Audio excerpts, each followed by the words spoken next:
All right.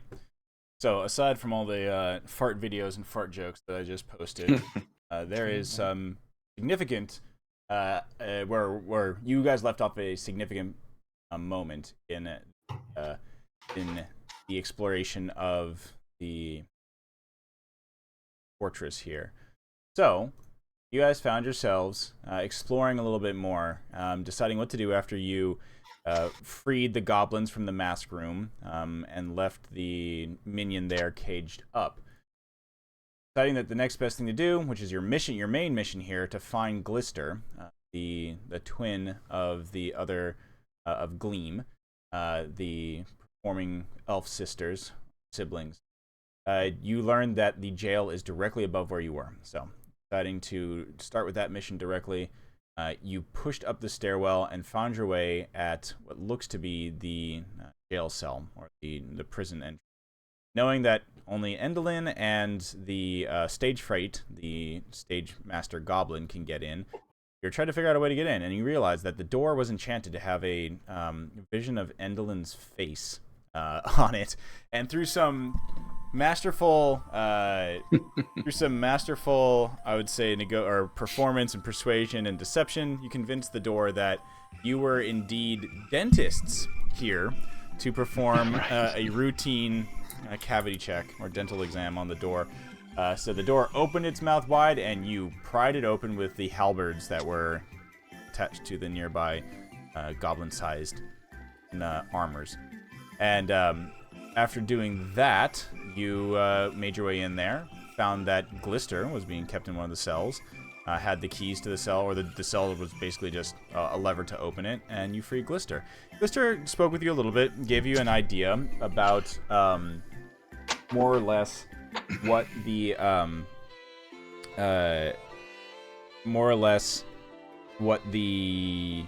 plan would be to possibly stick it to Endolin, meaning that Glister, representing the sun, could be hidden by a moon in front of them. And this moon, they knew, there's a prop moon downstairs, which could be used in a play, and that would then signal the death of Endolin. However, Glister is willing to accompany you throughout the rest of your forays throughout the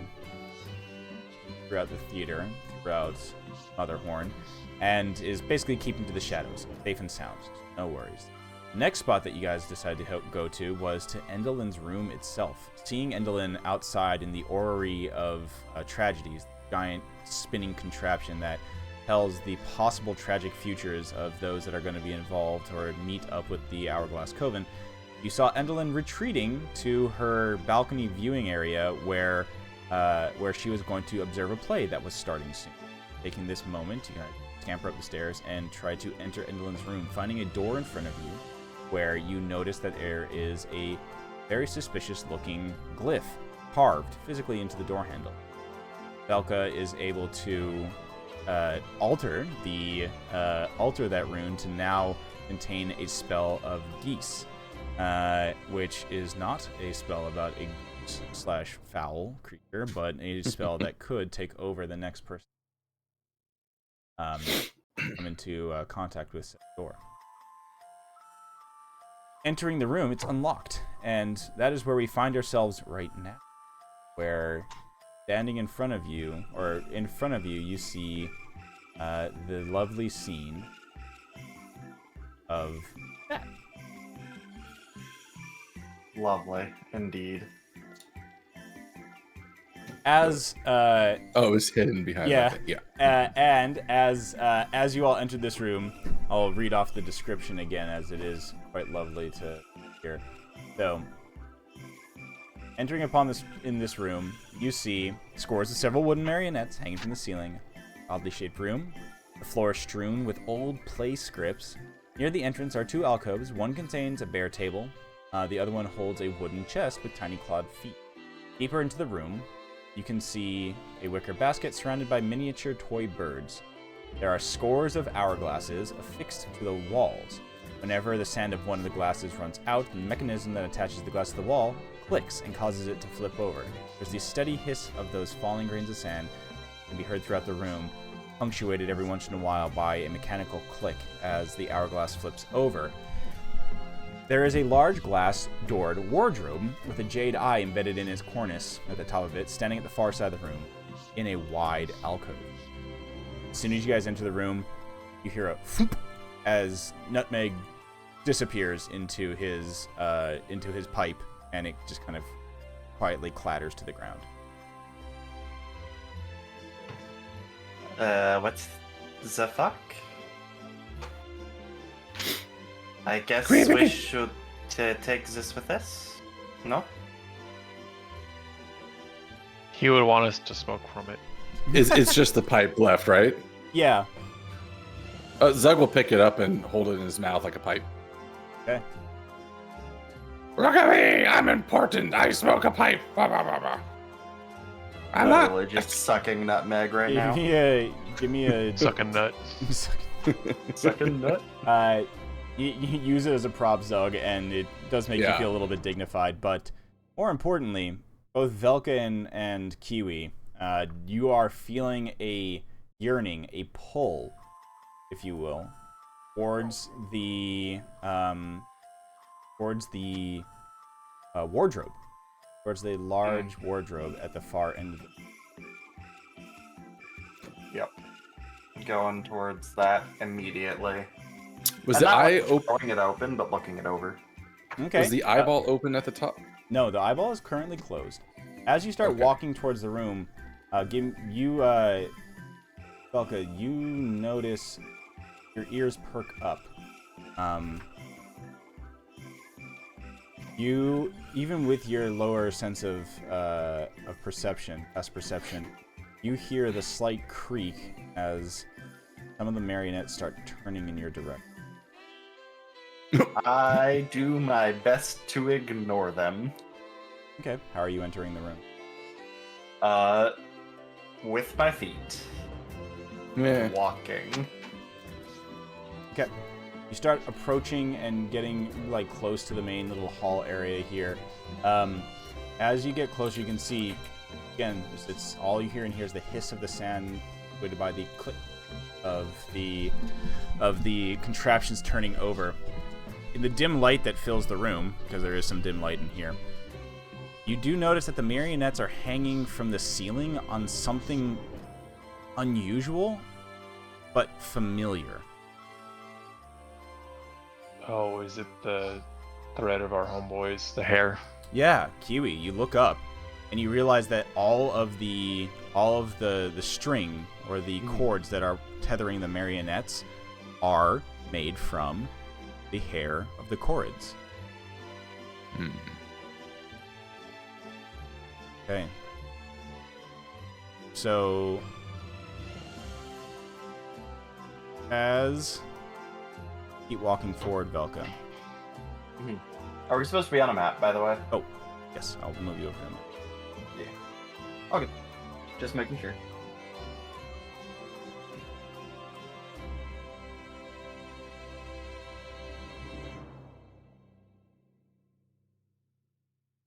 All right. So, yeah, you do remember that you were taught the dance to that can actually allow you to control the Corrids, anything that is made out of Corrid hair. Mm-hmm. In that case, Velka is going to start doing the stiffest, most awkward-looking dance you guys have ever seen. Rosin joins in as well. Yep.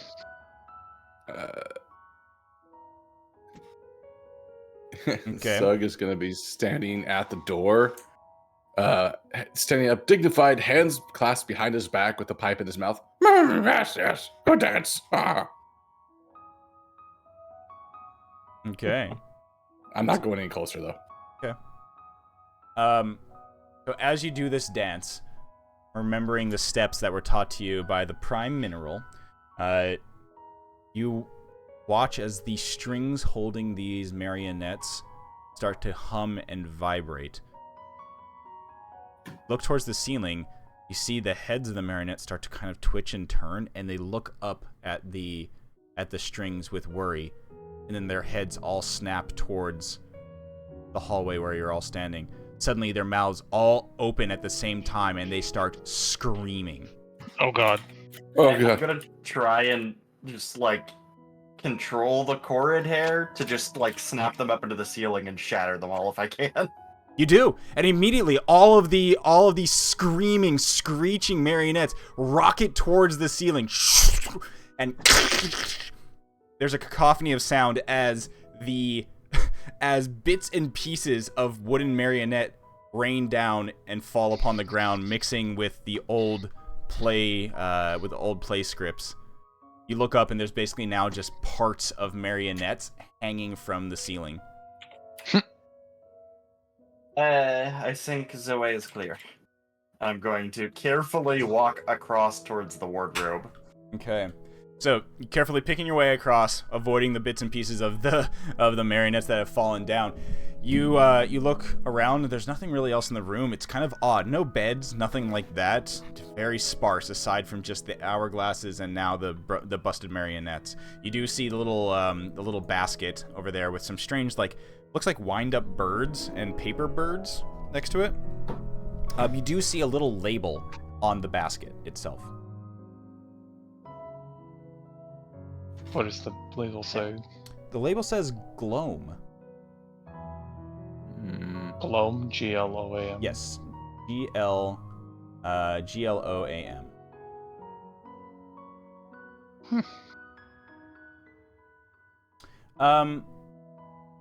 You recall that while you were visiting one of the other hags and having dinner with them, or even had an audience with them, there was a strange black cat that I think it chased Zug.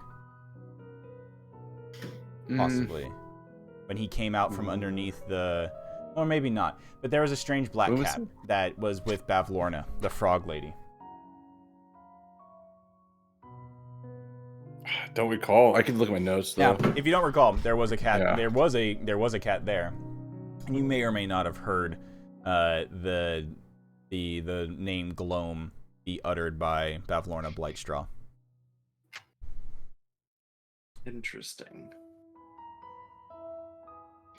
There's a label on and the label is basically just on the wicker basket, just kind of like like the name tag is just like Gloam's basket or something like that.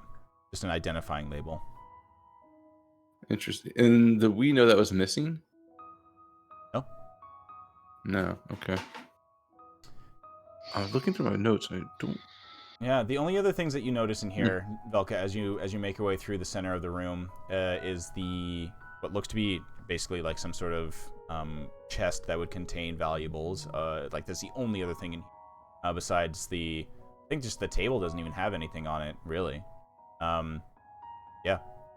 And as you get closer and closer to that wardrobe, your heart starts beating faster, and you feel the pull to something inside of it.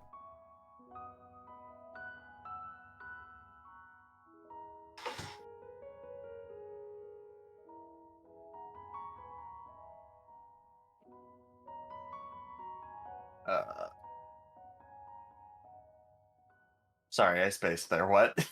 You feel the pull, like your heartbeat is just getting faster and faster as you're getting close to this, and that sensation is getting stronger and stronger and stronger as you approach this wardrobe.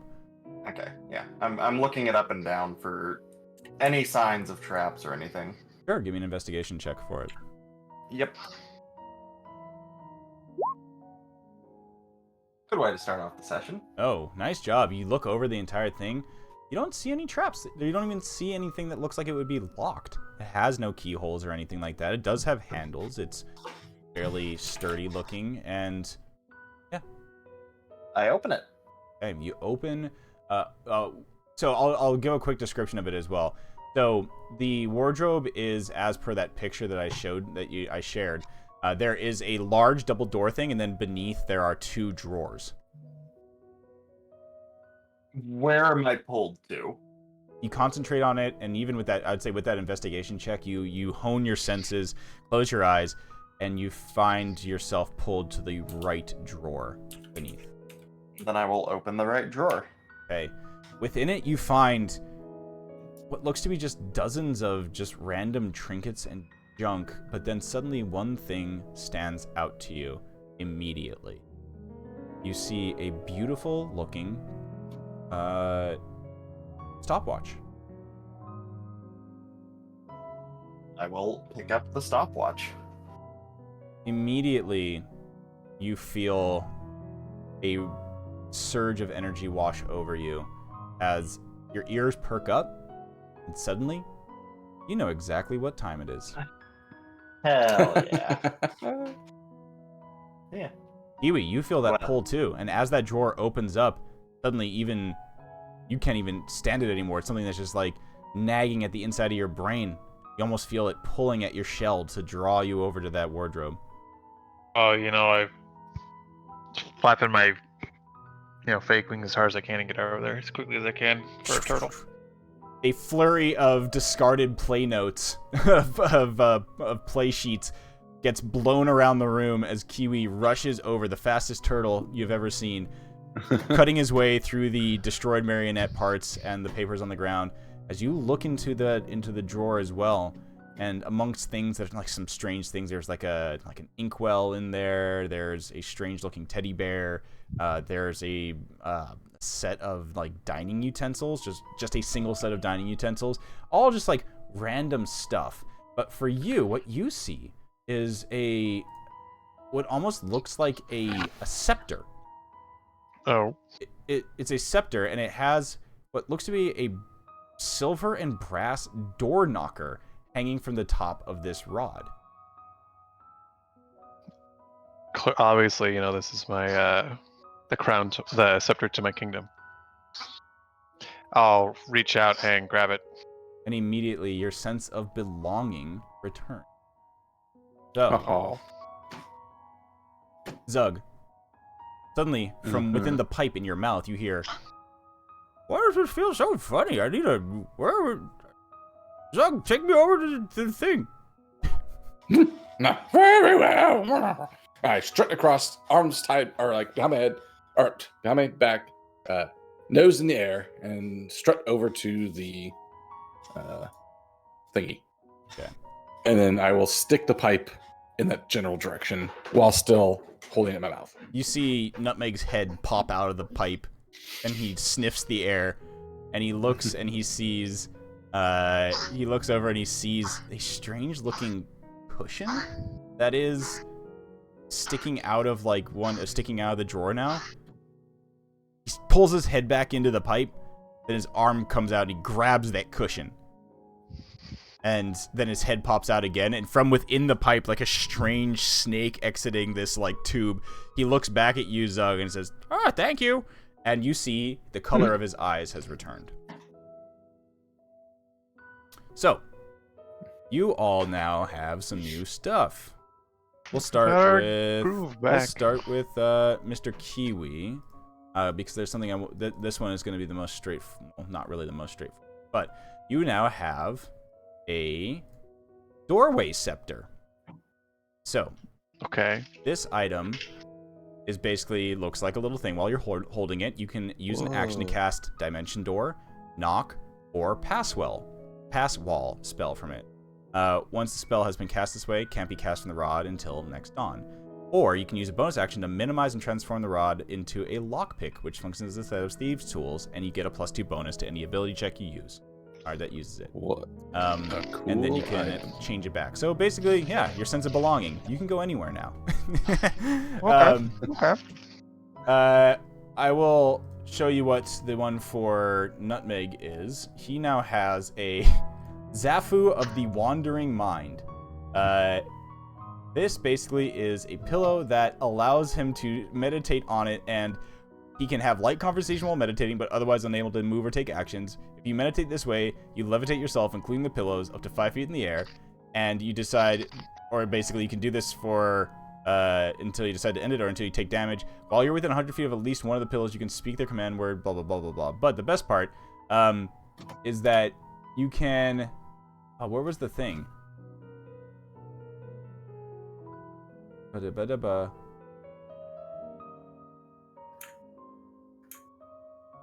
Oh, Arcane Eye. Yes. While doing this, while meditating, you can spend one of the charges to do Arcane Eye.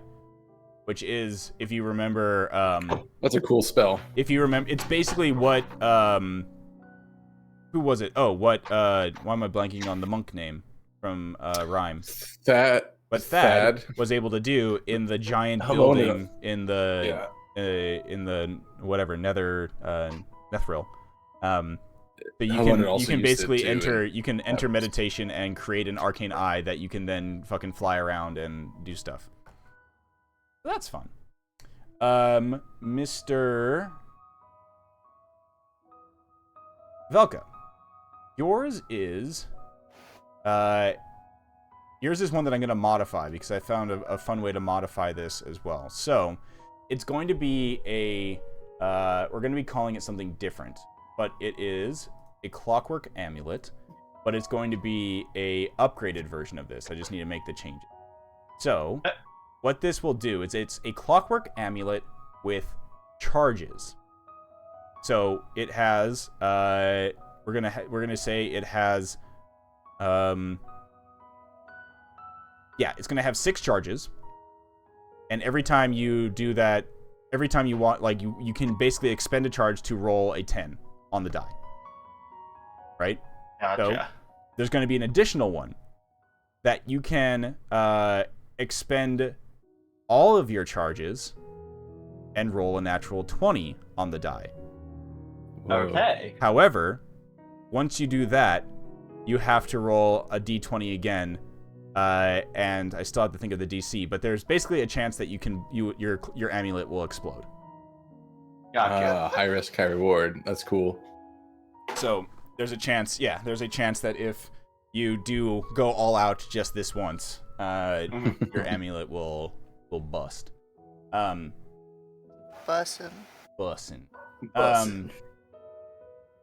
I'm gonna say, and I think, well, I can just discuss this with you. I think that since it has 6 charges, I think that it would be you have to expend all charges, and it's a like minimum of like 3, if that makes sense. So basically, it's like you can't like dip it down to like 2 or 1 and then expend them all. And be like, so you have to at least have half charged, and then you can expend all of them to get a natural 20. That makes sense to me. Okay, I'll edit this later though. But for now, that's what it is. Okay, so the 3 then is the DC for it breaking, is that just a flat D20 roll? Yeah, it's gonna be a flat D20. It's just gonna be a flat D20. So I think that oh, you know what? It's gonna be, we're gonna just say, I'll probably write it out, but I imagine that it would be something like a DC 10 to start, and then escalating every time that you use that ability of it again. Sounds good to me. So basically, it'll probably get I mean, if you use it enough, we'll probably have it escalate by like 2 every time. So it'd be like 10, 12, 14, 16, 18, and then 20 if you've used it too much. The item, this like charged up clockwork amulet will get 1d4 plus 2 charges every morning. Gotcha. Makes sense to me. Cool. All right. So Neat the stuff. group observes the room, and as Nutmeg pulls the cushion into the pipe, you hear a sound like a sound of I guess it almost sounds kind of like a wooden latch or a wooden hard to say, like a wooden door, like a wooden sliding door. Like, oh, okay. Yep. And you look up, and the eye on top of the wardrobe is open. Shit. Roll a blanket over it. I'm looking at my inventory to see if I have anything. I got a bedroll. We'll just throw a bedroll over the eye. Shit! And just get it from like because it's like on my back. Everything's attached to me, so just like throw it up there. Okay. It gets covered. You don't notice anything happening when the eye is opened. It just opened. It's not moving either. I've saved us all. I don't know what it did though. should You look a probably- lot better. Look Rosin pats Yeah. Zug and gives you an encouraging good thinking. Rosin, as you walk through the debris of the fucking carnage, of the marionette carnage that had this room, or that occurred in this room, you look over and immediately your eyes fall upon that chest. It has a pretty elaborate looking keyhole on it. It has basically clawed feet that dig into the table beneath it, and it is not embroidered, but basically looks very sturdy, and has, like, its edges have almost like ornate gold accents Filigree? to it. Yeah, filigree on the edges. Perfect, yeah. Okay. Give me an investigation check on it, Rosin, as you examine it.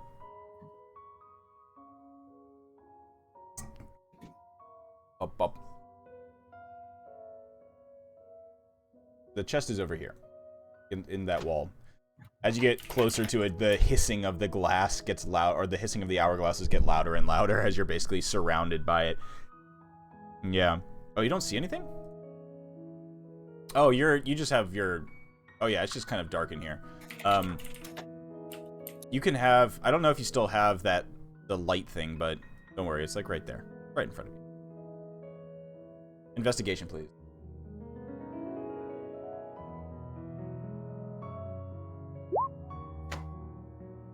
Alright, excellent.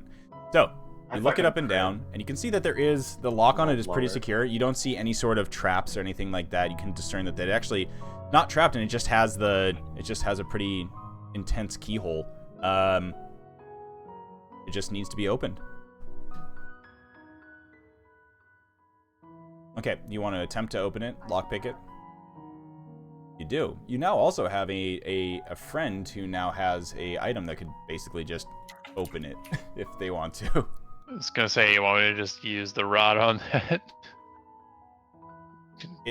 It has shrink it down there. It does have a specific amount of charges, but he can use each. There's like 3 spells associated with it that he can use at least once a day. Okay, Let's do it. she's gonna try to lockpick it first and see what happens. Okay. Okay, so go ahead and lockpick using your dexterity as the modifier.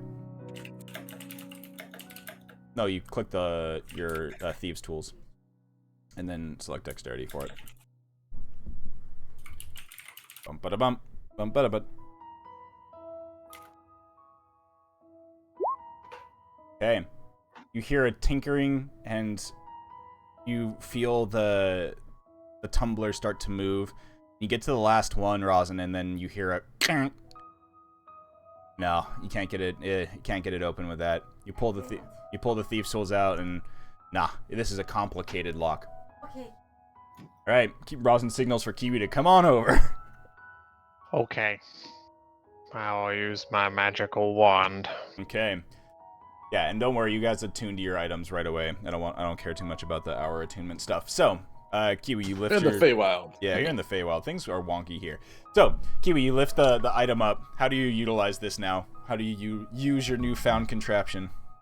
Oh, it would be like a walking cane sort of thing. So you just kind of walk up to it and just kind of thump on the ground twice. Open sesame. Okay. So you use the knock.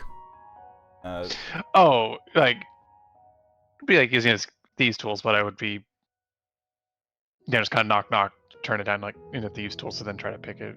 Okay. But or I could use knock. Yeah, I guess it's whatever you want to use. So you could Yeah. also try to lockpick it, or you could use the knock spell attached Knock to spell. it. I'll just use knock. Okay. Yeah, knock spell immediately opens it up.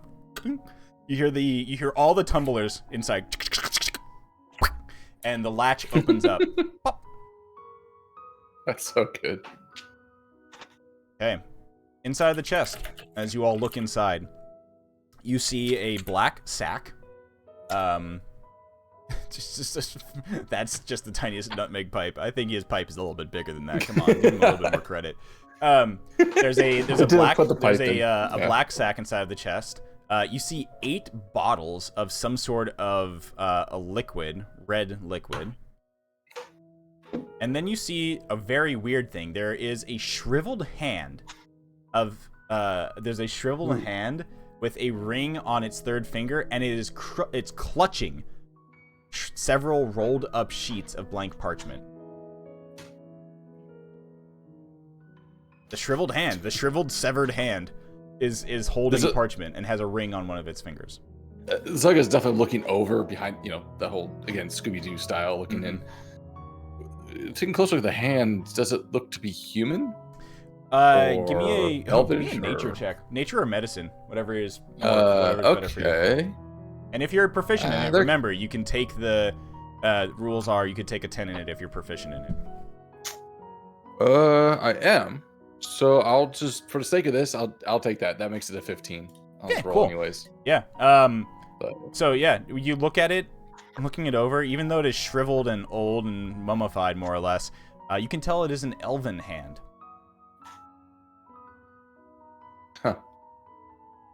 of regular proportions despite the shrivelage. Yes, Okay. exactly. Yeah, no shrinkage here, man. You look at it as well, and you can now catch the you can catch that the one of the sheets of paper says The Agonies of Alagarthus, a 3-act tragedy by Endlin Moongrave. Oh, there's some dirt in this. Who wants to read it?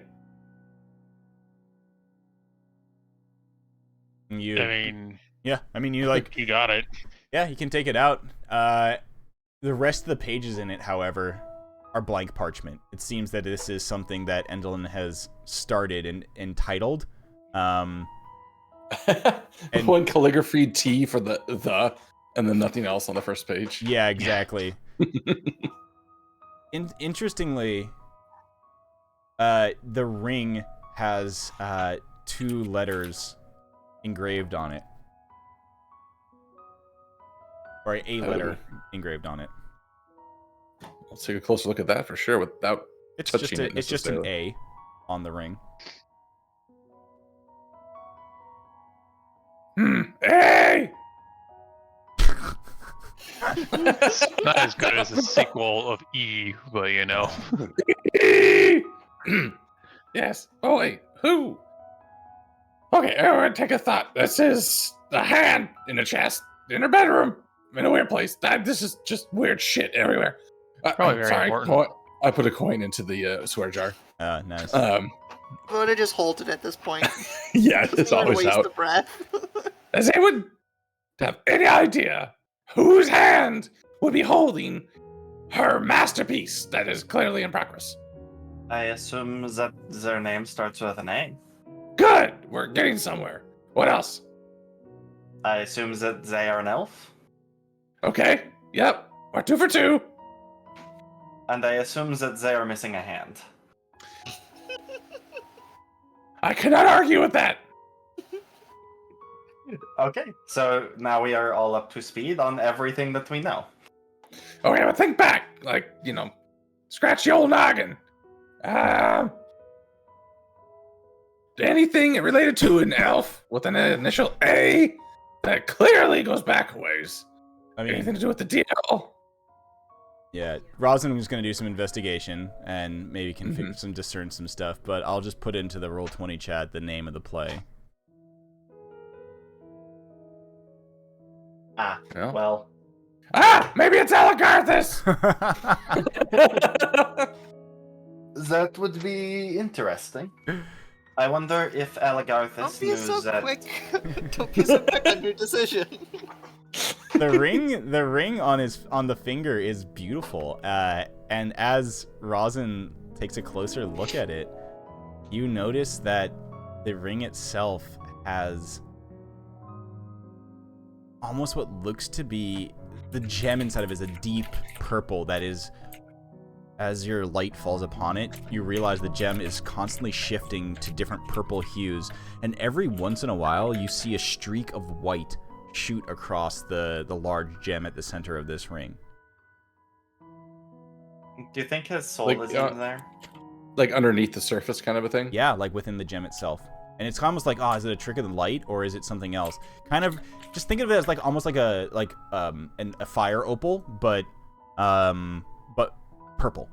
So like it has that kind of iridescent look to it that just changes color as you look at it from different angles. But then there's just every once in a while, like and it's not even based on like how you're looking at it. Suddenly there's something just goes and just jets across, leaving a trail of white behind it within the gem. I think I that bet- is a soul. Maybe. I bet if someone put it on, it tickle. It probably talked to us. Any takers? No? Yes? Rosin, do you want to? I think. Okay, Rosin's going to examine it closer, so investigation check onto it. Okay. Investigating it further, you can see one, as I said, there's a well-scripted engraving of A on the side of on the front of the ring. And then you notice the gem is there's the main gem, which is the purple shifting gem, and then there's 4 other deeper blue gems like the night sky, 2 on either side of that purple gem in the center. You also notice that Rosin, even as you delicately pick the hand up, the hand itself is starting to basically like fall apart as soon as you start touching it, and it starts to crumble, and it just turns to dust in your hand as it just falls into the bottom of the chest, and leaving the script of the title page and the ring just sitting there in your hand as the rest of this thing just falls through your fingers back into the chest. There is not even anything. There's no beginning of the script. It literally is just the title page and then just blank pages afterwards. She has come up with an idea and has not written it. And that's also kind of, as you all look around at all the pages on the ground here, it's all very similar. There's all just dozens of just kind of started scripts of plays. All of them with different titles that range all over the place, of like things that are, all of them with titles that sound very tragic. That sound like sad plays or plays about death or plays where there's not a happy ending or anything like that. So Looking at the titles, do I see any names I recognize? no, you don't actually. There's none that you recognize in here. No, even just at a glance. Is there any I as a player would recognize? No, not really. I mean, in all honesty, a lot of the stuff that you see in here are just kind of like, maybe I would say you'd probably recognize a name as a common name you've heard before, right? Like there's nothing that is like of anything that, there's nothing that's maybe there's a semblance to maybe a famous ruler of one of the major cities of Faerun or something like that. But for the most part, it's all just kind of like random names. Even some of them are just like Doug's demise. Like just stuff as simple as that. That one you find and it's just basically like crossed out immediately. It's just no. Nobody gives a shit about Doug. Yeah. Doug died too fast, no play. Yeah, there's just a Doug's one-pager. demise was Fell off a roof. Fell off a roof putting up Christmas lights. I was gonna say after drive-through number 8, probably. Yeah, drive-through number 8 died of asphyxiation, cardiac arrest. There you go. But yeah, you just take one question on the paper though. Yeah. Does this particular parchment look like it's aged and cracked, or is it more fresh? It's actually kind of fresh. Not really Okay. aged at all. Interesting, but that means it would have been inserted into the hand somehow. Mm-hmm. The hand fell apart. the aging of the hand was accelerated somehow. Does Rosin look any older? Nope, he does not. Okay. Well, she's got a huge case of writer's block. But what else? Shall we try putting on the ring? Might not be the safest thing to do, but I'm curious. Who's got the best mental fortitude? Looks at my -1 wisdom. I am pretty good. Where's Nutmeg when you need him? He probably just smoked himself out of I it. could probably handle this. I could probably do this. I how mean, it there's is. yeah. If anybody wants to, they can look at it, examine it closer, and try to discern what this thing is. Rosin definitely feels some sort of, as she holds it in the palm of her hand. There's definitely nothing malignant or evil feeling about it. However, there is definitely a weight to it that I would say belies that it is something important. Go ahead and do an Arcana check if you want to. I mean, it's in your hand, Rosin, so might as well.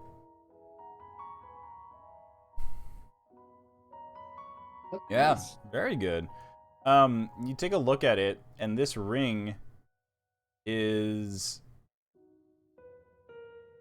as you're holding it in your hand, you can already see that it's starting to like warp a little bit to get smaller, and you swear that it probably looks like it would fit one of your fingers now. And you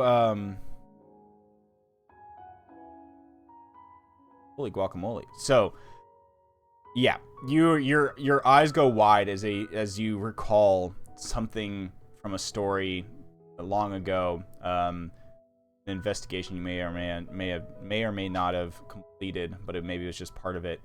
That this ring reminds you of a story of a powerful ring that would be that when worn could bring the power of the stars themselves into your...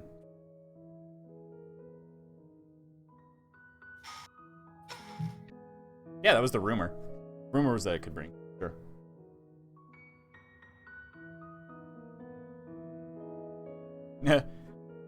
All right, she's gonna try it on. All right. Watching with bated breath. Did what to your breath? So she puts it on, Masturbated. and Rosin, as you put the ring on, there is a flash that only you see.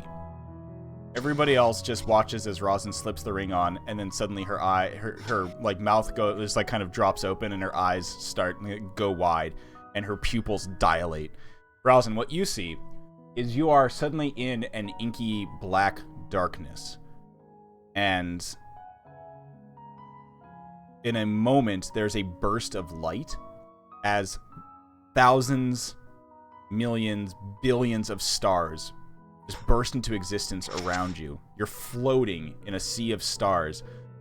And then a shape walks towards you and reaches out to shake your hand. And you notice that it's reaching out with its left hand. Actually, no, it reaches out with its right hand. But the shape coalesces itself into that of an elven form. And you Missing see a beautiful elf in front of you, much taller than you are, obviously, as you are a fairy, and it reaches out to you, and the hand that it reaches out to you with is what almost looks to be made out of a constellation from the wrist up. That's neat. Meaning, like, it looks like it would have a stub for... looks like it has... Yep. From wrist to fingertips. It's made out of, basically, constellation. And even as you look, you can see what looks like stardust and galaxies swirling from within it. And it reaches out for your hand.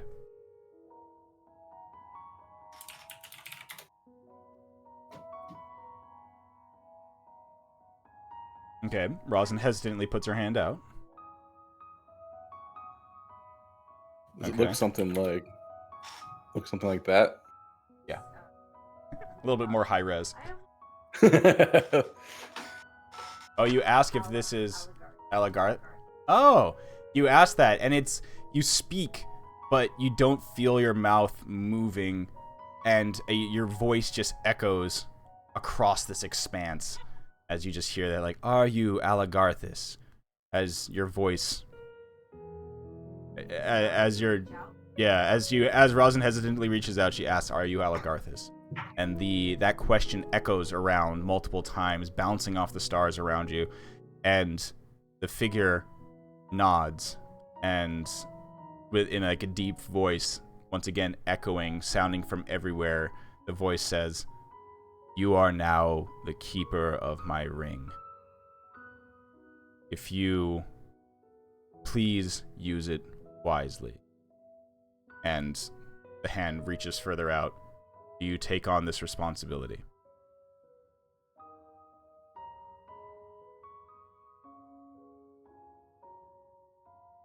Okay. Okay, so do you shake the hand? I want to shake your hand. What do you do, Rosin? You ask if you're going to teach me what that means. He doesn't say anything else, and he just holds his hand out.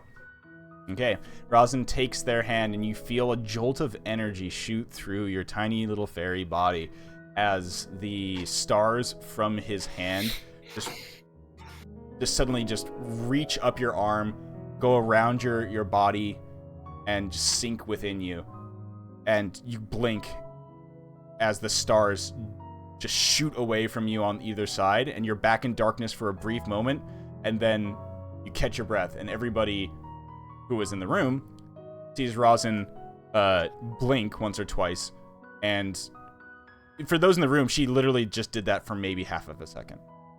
It was just like zone out and then back. Yep. But for Rosin, that felt like probably like 2 minutes or so. Rosin, you look down, and on your hand, you around your hand or around your finger, and call it your right ring finger. You now have a beautiful ring on it. This into Discord. Oh, that's neat. That's a cool one. Yeah, so Nutmeg shoots out of the pipe that was in Zug's mouth that you I fall retreated backwards. into. Yeah. You were inside your pipe, and then Zug decided that he wanted to look cool, so he started not Started smoking your pipe. smoking you, He son. started smoking you. He just started smoking you. That's what he did. Yo. And you see how Wow. how Zug thought he looked further up in the Discord. Thought he was cool as shit. Oh, now yeah. I'm falling Oh, my, yeah. I'm on my ass, and you popped out of there. It's like, what happened? Well, I don't know. It's the first time I ever been smoked before. I'm gonna smoke that smoky. Don't worry, Sure. I didn't inhale. Did you want to? Kinda. Well, that's too bad. Chance is over. Hey, what's going on? Coin jar. Rosin, what? You just put it on, and you kind of like zoned out for a minute. Everything cool? She says she's made of stars. I think she smoked your pipe first. Yeah, Oh. sometimes it's go round. Yeah. Oh, also, You got a pillow. Mr. You did get a pillow. Nutmeg, you now have your you now for some reason are holding, well, not for some reason, we went out and grabbed this. You're holding you're holding this. Basically, it's a fucking that thing. Meditation pillow. And you Meditation cast, like, pillow. Arcane Eye or something. This is nice. So the TLDR is that Nice. you can meditate on it. It levitates, and in that state of meditating levitation, you can cast the Arcane Eye spell, which allows you to then see through the Arcane Eye and fly it through the air and go and observe distant places. And Holy fuck, I love this. Yeah. It's great. You This is also- great for my aesthetic. you also also have get your eye color back. you also have your eye color back. Oh, let's go. Ah, I don't know how I do this. Hell yeah. Everything's coming up, Meg. Yeah. Yeah, roll the dice, everything is coming up nut. Nut. Nut. But Nut. all right, so ring's cool. No one spoke to you. Don't know anything else about Also, why do I have whatever. this back? So yeah, the Rosin. Well, yeah, it was the elf in the elf in the stars told Rosin that she is now the keeper of his ring and has control of the stars. Whatever Yeah. that means. Yeah, and she says that she met Alagarthus, the guy whose hand was the disintegrated hand that held the ring. That's whack. Is that ring like hallucinogenic or? But for this, I'm just sharing the item with Derpy so she can read through what it does. Because her secret to have. Neat. Zug doesn't even think twice about it. He just assumes it's a neat ring. As you're by the door, you hear the sound of, like a loud noise from beyond the door.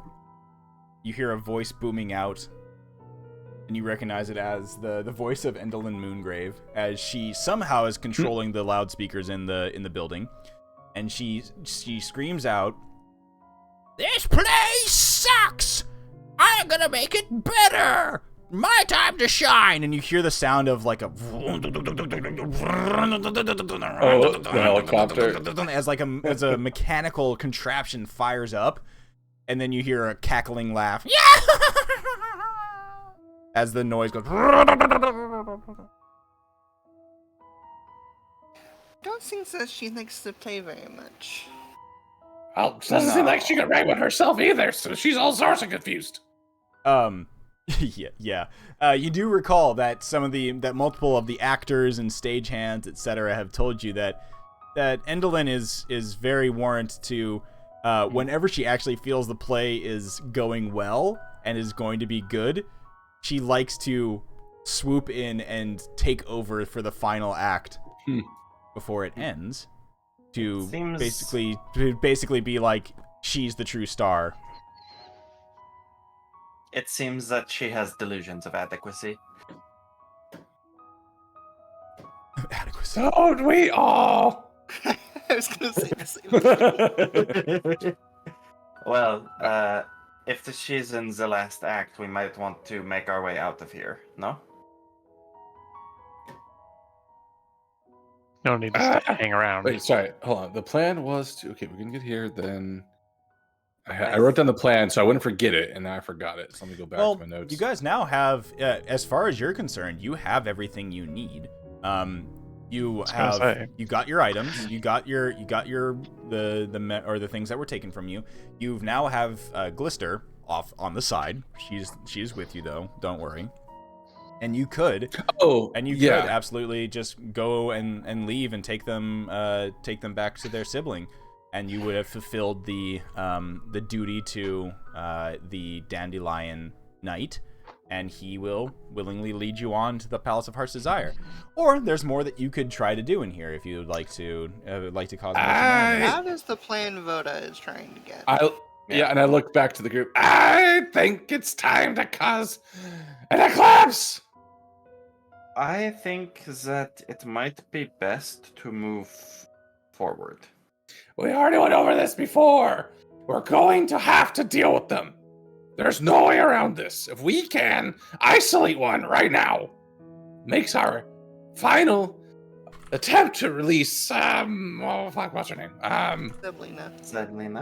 Zeblina. That much easier. They're not gonna just let us walk in there. You know this.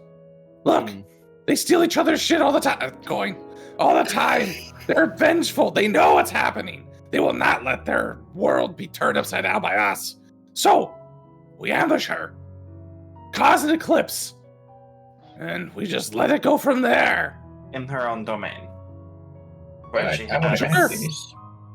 How much more of a climactic finale would it be if all three of the sisters were there to try to stop us? I don't want to deal with that. That's terrible. I don't want to.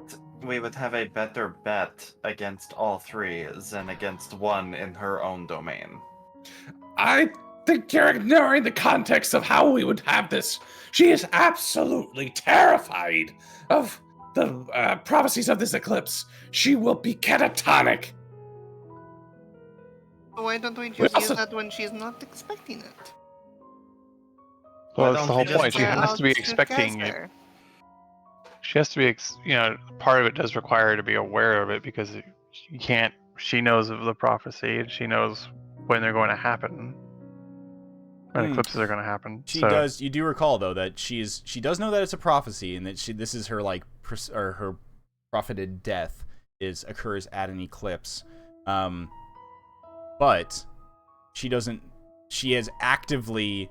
She's doing everything in her power to actively avoid said like circumstances that could lead to that, because she doesn't know when. She just doesn't want to be. She just doesn't want to have it or be around. She has not. Basically, she has not in her orrery of tragedies. It has told her that she will die during an eclipse, but it didn't tell her when that would occur. Someone who's this obsessed with fate, and especially the macabre and tragic sides of it, is absolutely going to have an issue the second the conditions required for her worst fears come to light. Doesn't matter where she is. Here, we only have to deal with her once. Now with two others. What if we just try to release Iblina on the full moon? Make her come to us in her own, like, most feared situation. Moons don't really exist here. Weather, sky, just what it wants. It seems you. I said, wait, do moons exist here? I forgot. Well, it's been permanent night and permanent Yes. cloudy night since we've arrived. It was permanently there was like no day-night cycle in any of the places we've been so far. No, there has been in Just here. This is the only place where it's controlled like moonless night. So if we're wherever they're keeping Iblina, we go get her out, bust her out, night and full moon. But it's also Grave been- comes out, steps in, dramatic climax under the full moon. We kick her ass, she gives up, Language. and we all go home victorious. No, this is okay. It's a Oh. religious text. But you also realize that the Palace of Heart's Desire has been in stasis this whole time. There's been no transition. Do you remember what the conditions were? Either way, even then, we know that these hags are predatory. But they are coven. They would not let us just take out the sister. Who else would they prank and steal cat baskets from? Do we really do, as characters, know like the difference between one hag and a coven of hags? Like, I think you do. We've learned. Yeah. we've learned over the course of this. Yeah. So I would It's come say up a few times. you definitely have learned, and from what you've discerned about the coven themselves, yes, they are a coven in the sense of that what hags are. However, they are very much a bickering threesome. every coven of hags. Yeah. And you do know that you destroyed one of the key items that the coven, that the coven utilizes. And also just giving context to Zug's experience here. Coming from a large clan of kobolds, siblings constantly squabble, but the second there's any external threat, they all align. So from Zug, it's like, I don't care like how much you think they may turn or let it happen. They will all join against us if we let them join up. Which would be so much more dramatic. Think about it. I do think that fighting her on her own turf is just likely to get us killed. Why? What advantage does she have here? She'd be terrified in her own house. Where could she run to? We don't know. That's the thing. We don't know what traps she has. We don't know what resources she keeps around. We do know she had an entire thing of puppets, and she has a whole bunch of unstarted scripts. Yeah, we know a So- lot about this place from people we've talked to and we're released. We have goblins who can help us out if we need. If we just let her go and fight her at, well, Heart's Desire or elsewhere, we're even less informed than we are now. This is our best opportunity. If they come to us, we will be prepared for them. How If can we you go to assume them- we will get there first? Well, the problem with them coming to us is they get to choose their place and time, and they're not going to come to us willy-nilly. They'll come ready. Whereas here, yeah, sure, she might have stuff prepared, but she, the proverbial rifle is in the gun safe in the basement. The ammo is up in the attic, Chekhov's moon is ready to go. Yeah. Chekhov's moon. Or, she is waiting for us right now. I mean, she knows she has to get us. Yeah, She invited but she us here? doesn't know we have Glistor or the moon. Unless she does, because she knew exactly where we were when she sent us the invitation. Because We're we in ran her into her realm. cart. Her cart Fine. was there for us to run into. We also Fine, pissed let's off take a our vote board. on this then. I want to take her out here. Make it happen. We know no one in her entire citadel likes her. This is the place to do it. But if the group decides we'd rather face 3 hags together, then we can do that. Even though I think it's silly. I think It it's is quite silly silly. to fight her now when we know that she has eyes everywhere and was prepared for us to come. All right, hands up for fighting her here. Put my hand up. Put both my hands up. Nice, Put a too. hand up. Only one hand per person. They're That's claws, good. sweetie. Sit down. Only one claw per person. All right, so we're at 3. Tails- And 3. Well, I don't know. What is Rosin's vote?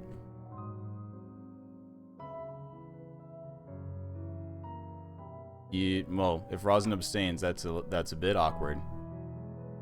I was gonna abstain too. I think both Don't ideas are abstain. stupid. Oh, I was actually going to raise my hand on both ideas because they both sound like fun. So, Oh my god. So I love this. we're at 3. This is absolutely the. I got the shit 3, for this. 2, and 2 somehow. And the abstains have it. What? there's not a quorum involved here, is there? Presidential elections. I Okay, so now we're going off a plurality, not a majority. Okay, revote. Anyways, actually, to be fair though, what was as players, since this is really characters making the vote, but as players making a decision what to do next. Because this is going to determine where we go from here. For sure. I'd say the things that you guys know right now are, yes, Endolin knew that you were coming, but with your time here, it doesn't seem that she doesn't know everything about what you guys are doing. She just knows that you are here, and once again, the arrogance of the Hourglass Coven is that they think that they're in control of this whole situation. And have been in control for a very long time. Yes, they may be paranoid about stuff and have, their minions doing things here and there, but what you've noticed with both like Bavlorna and Skabatha is that they did not feel threatened at all by you all. And it's like the feeling that you got is like, not because that they just were like, no, we'll stomp you. They just don't perceive you as threats because they've never had threats to themselves. It's the oh god, I can bleed. Very much. Yeah, they've been in control for so long. They've been in It's sort control. of the Everything has been under their complacency- foot. They don't have. There is like, Well, yes, they've been the most bickering that they, or the biggest I would say detriment that they've had is each other, like sabotaging each other for fun. yeah, there's a phrase. It's like the complacency of. They're the biggest and closest fish and smallest ponds. Yeah, there's a phrase I can't think of right now. So basically, we're dealing with a bunch of schoolyard bullies, and we gotta go call the high schoolers or the kids from the community college who can drive their own cars and smoke cigarettes. We're gonna, show them what's up. I was more gonna go with like a trio of Gaddafis, but that works too. That's a little more violent, a little more graphic. Well, I know. I like it. I'm trying to flavor our decision making. So was Gaddafi.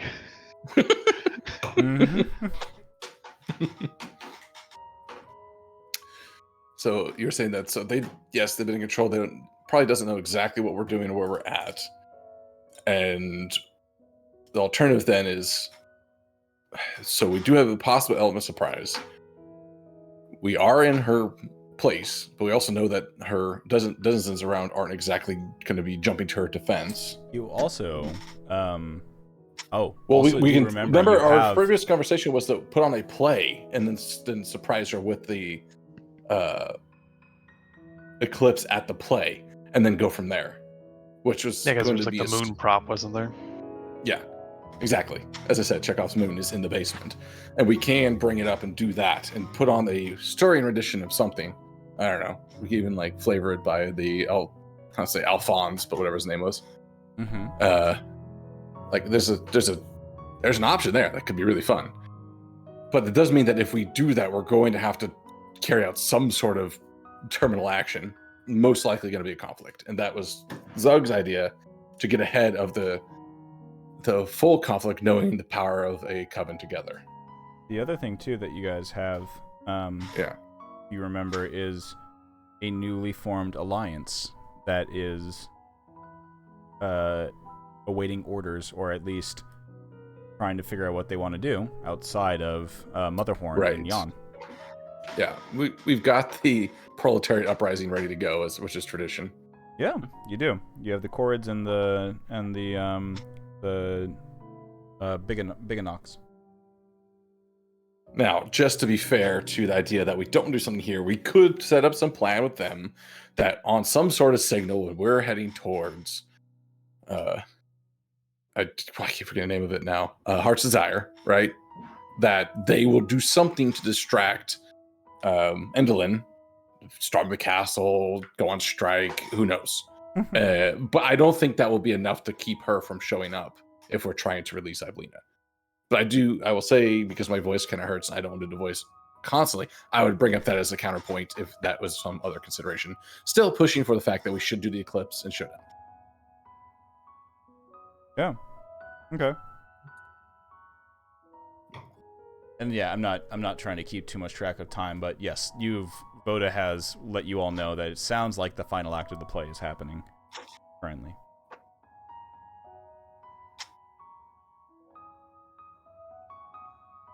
Play as the honored If we're guest. quick, Yeah.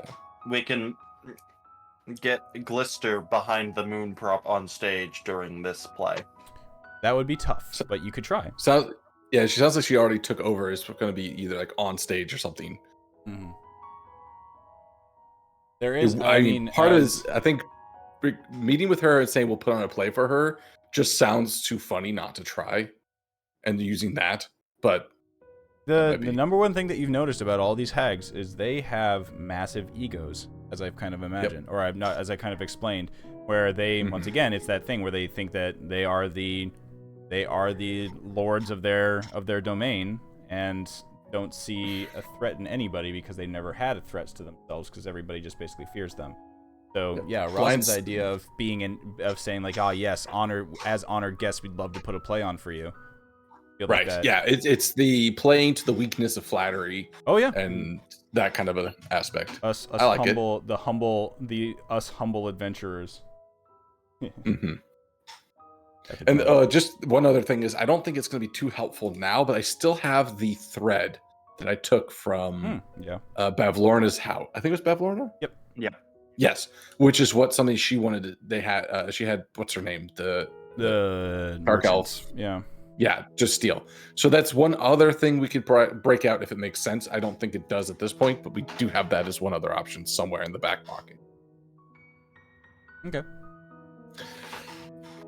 So I guess now it's what are we gonna do as a group? What is the call? We need to make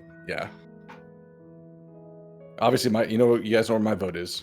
What's the counterpoints? Yeah, we could head out. I think as long as we keep Glister and Gleam with us, we always have the Eclipse in our pocket. So I don't think we need to fight her here. If we could even drop a tiny little moon something too, give them tattooed on someone's hand, hold that up. It probably counts as Feywild rules, to be honest. Mm-hmm. But if we aren't gonna leave her without icing this bitch, I am all for burning her stage down or something before we go. Do stuff like that. And then the one other counterpoint to we can just drop the eclipse at any point. If she's ready for fighting, she may expect some sort of misdirection. Catching her off guard is going to be more likely to have her actually freak out about it. But what I think, okay, I will say before anything else, I think going to at least meet and getting something set up as an option and as honored guests, and then going from there and putting on a play, we can do something. Whether that means going with the eclipse and fight or whatever, or just burning the place down, or starting a riot. Who knows? I think it would be fun to do that. Yeah. I could go for some arson. Okay. Yeah, let's introduce some pyrotechnics into our grand stage. All right. Well, I mean, it sounds like just to move things along a little bit. It does sound like the majority of folks here. I do understand that Velka does have some apprehension about fighting the beast in its own den, as to say. But I mean, something that you've seen so far is that they don't really. To be honest, they don't really fight. Yeah, they don't. They're not really fighters. I mean, they did go out like Skabatha was pretty pissed at Zug and Rosin and those that were like in her room as she caught them, but that was also because you started off that conflict with a bang. Like you went in there and started you started a riot in the thing in order to get get the kids out. So yeah, I mean, after you started some shit, things went up. But I don't know.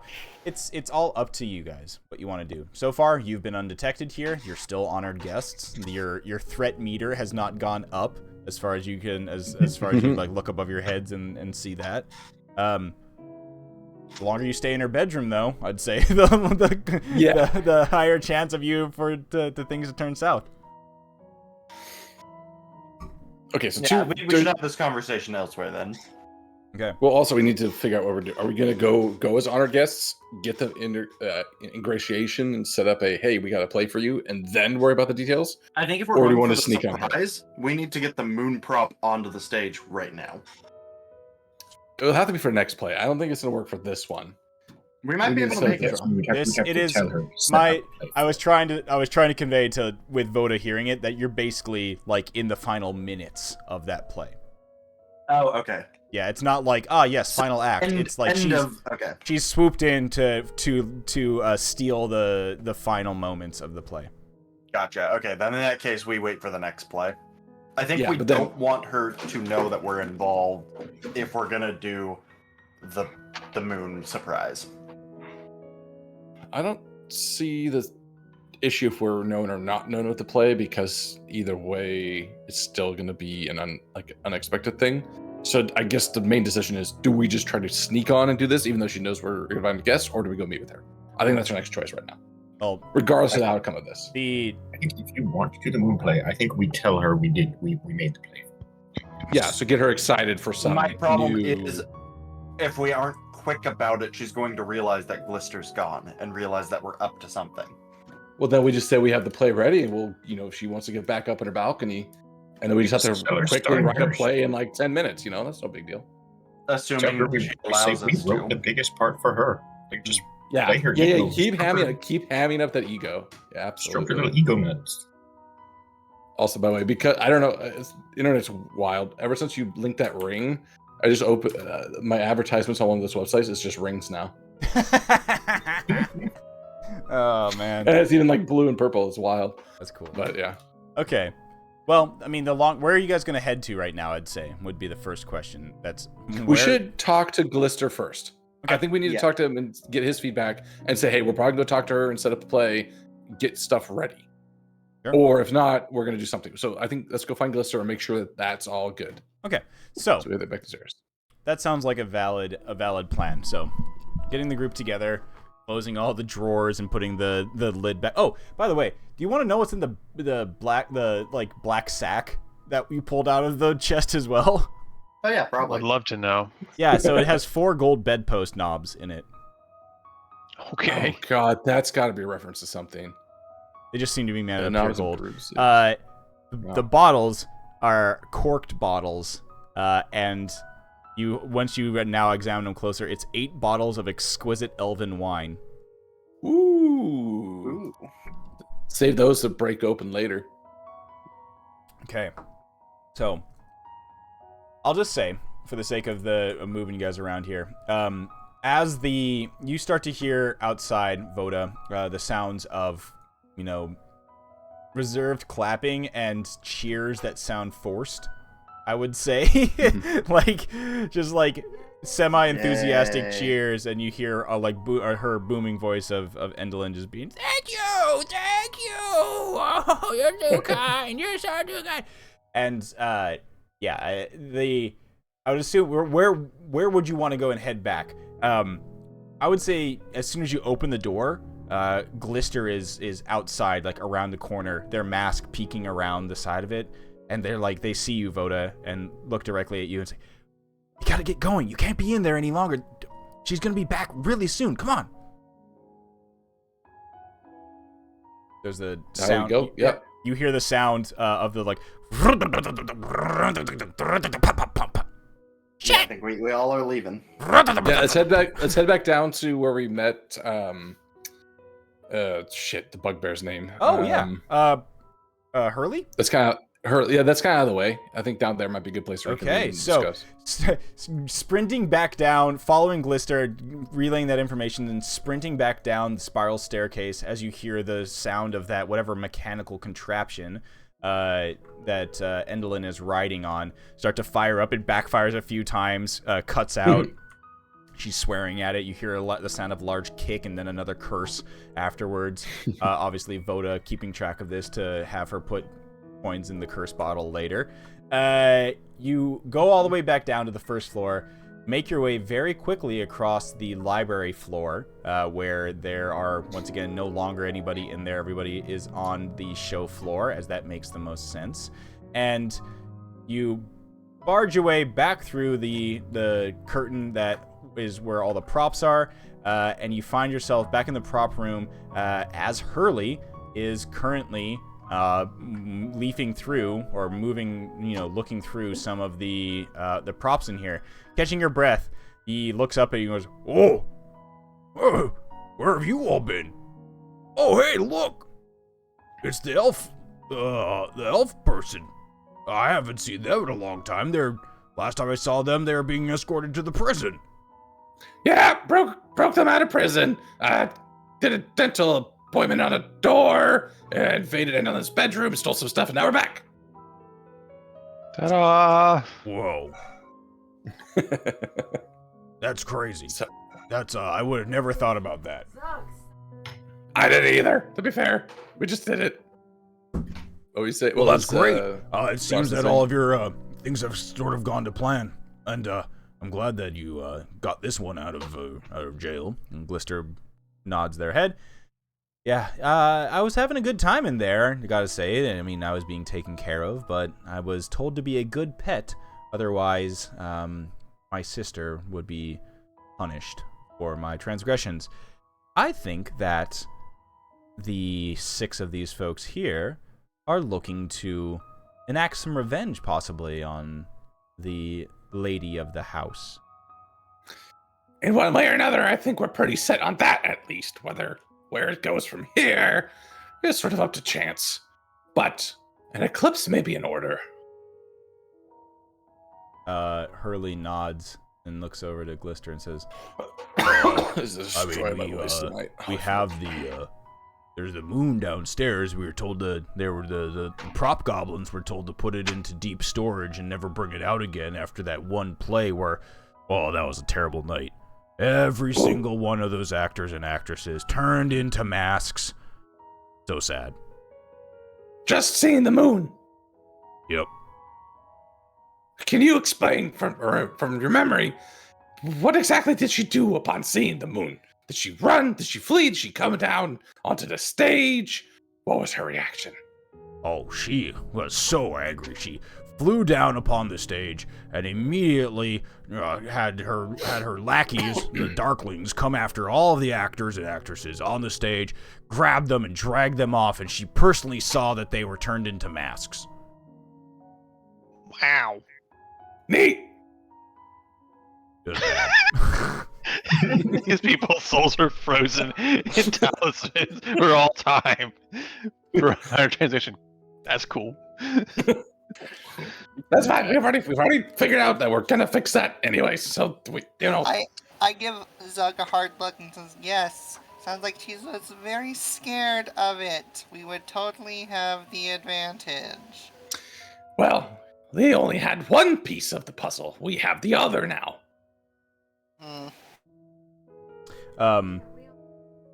It's like you see the dynamite in front of you, but it's not lit yet. So you jump down to throw it off the side. But if you see it on fire, that fuse ticking down, you think she'd do the same?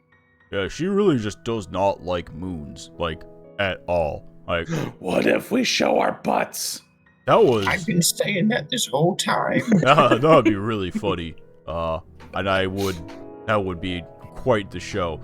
As you're talking about this, you start to hear like the sound of footsteps of people exiting the theater. The show is finally over. Everybody who has been attending it is now siphoning out. It's hard to tell, once again, to discern like what time of day, night, whatever it is here. And Hurley's ears perk up and goes, "Oh, I guess the show's over. I'm sure that they're changing out the set and it's gonna be back to rehearsals, and we'll see what's coming up next. But holy crap! Hopefully it's gonna be a good one." Oh, and Velka, you as you hear all like the footsteps of people moving around, all of you hear a loud voice of that you recognize as like that stagehand. And he says, "Everybody, take your places. Don't worry, I'm going to be, I have some business to talk about with Endolin. She said that she would meet me in her bedroom. I'm gonna go up there and talk to her. She has some plans, I think, for, I don't know. She said she has some upgrades to the stage or something like that she wants to talk about. Endolin's making a quick errand somewhere, so I'll go up there and see what she's up to." And you hear, like, the footsteps go away. Not but 30 seconds later, there's a tinge in your ear twitches, Velka, as you feel your gaze spell go off.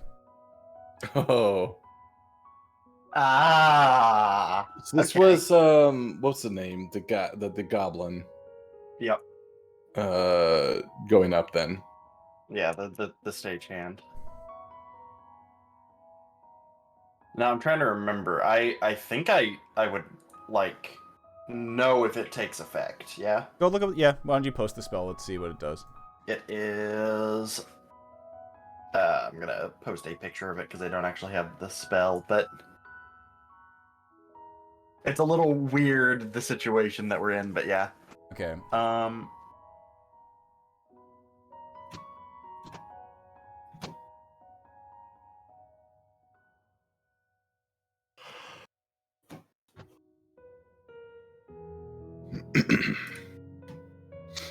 So you so here's what it is. You feel it go off, but you basically your eyes light up, Velka, and you know that your spell went off and that it took effect. Okay. Neat. Interesting. Well, good news, guys. The spell went off, and I now should be able to convince our friend the stagehand to do pretty much anything we want. Hurley's eyes go bugbear wide. You're gonna be able to control stage fright?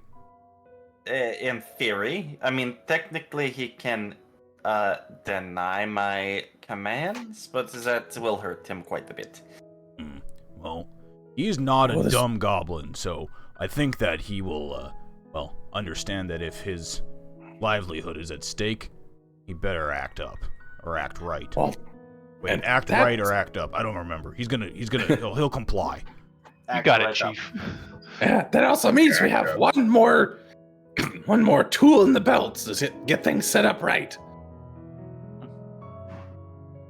Very well. So her own home advantage may be turned against her now, as your concerns were.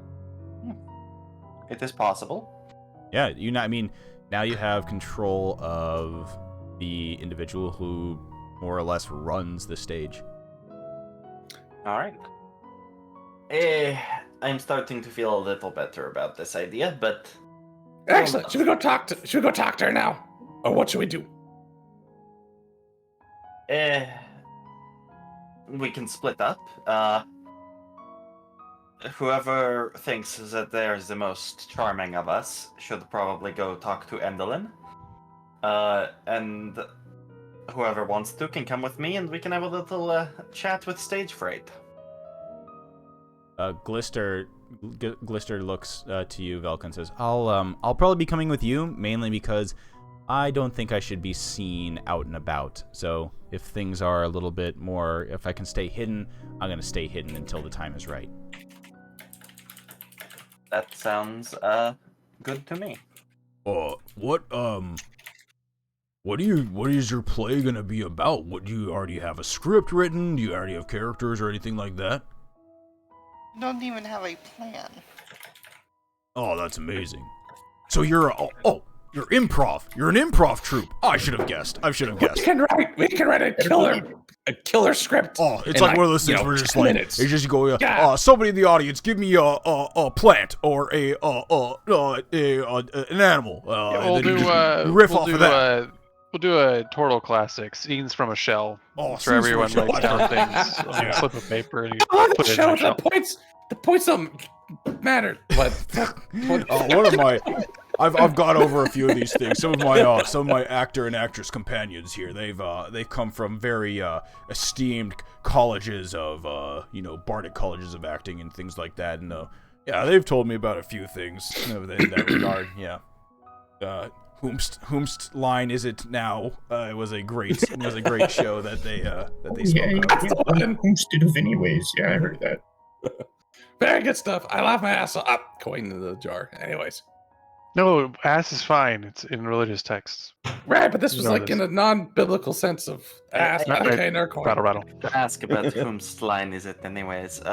Who was your favorite? Was it Stian Riles or was it Mullen Cockery? Mullen Cockery for Those are sure. great, but then also Mollycockery, sorry. That's fucking God damn, that show was really good though. It was. Can't believe that was like I was watching in high school. So, Anyways, so I guess just get back to this. We kind of set I'm putting a play on, so I think we should probably go accept our invitations and speak with Endelin and be on guard, but have Glister prepared in the wings and have the freed goblins who are still around to start setting up a stage for us, or at least getting the moon prop up. Yeah. Because I think not all the goblins left, right? Even after No, the prop goblins, map? the prop shop goblins all left. Prop Shop Goblin is a great band name. Yeah, actually. Okay, well then we can also, I mean, with your Gase, we can use him to order whoever's still here to set things up as we want them. So we have options. So who's going where? That's the thing we need to figure out. Oh, that is Blizzcore, yeah. I want to go with the squad to talk with Endelin. Okay, so I'm gonna be the Endelin squad is gonna be over here on the right. I'm assuming Velka. I'm leaving Velka on the left because he obviously has the geese on stage fright. So who's going with Zug to cat it up with Endelin? I'll go with Zug. All right, we got cool. Kiwi, Nutmeg, Zug. Boda, where are you off to?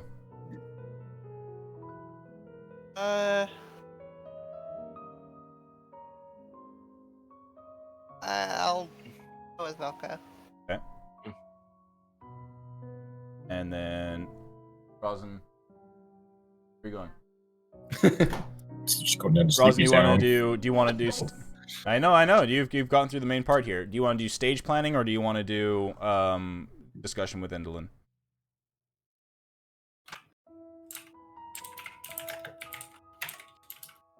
You can think on it.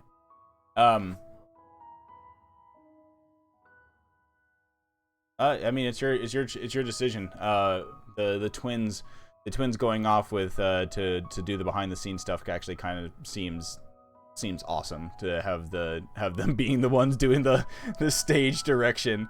We have the artist who's working on all the nerds. Yeah, they are the theater nerds, which is pretty funny. Okay, so maybe Rosin goes with the timed well. Yeah, Rosin goes. Yeah. You now know exactly how much time there is going on and things like that.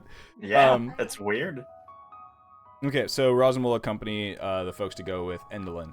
So, as you all discuss what you're going to be doing here, you hear a few minutes pass, and you hear the light footsteps of the little goblin coming down the stairs outside again. As you peek through the curtain to take a look, because once again I forgot that the curtains are soundproof. Stage Fright is walking across the main library with his head kind of with a hand to the side of his head, shaking it like a little bit, like he's like a dog with something in his ear, and he looks up at some other lackey goblins who are in the area, and he says, Endelin wants to something happened in her bedroom. She says that her puppets malfunctioned or something like that. I don't know what to. There were just shit everywhere in there. It looks like they blew up. That damn Corrin hair is acting up again. Send some folks up there. We need a repair squad ASAP. Please, go and tell the prop master to, I don't know, get one of his best craftsmen to go up there and repair that shit. Meanwhile, we gotta prepare for the next play. We need another play.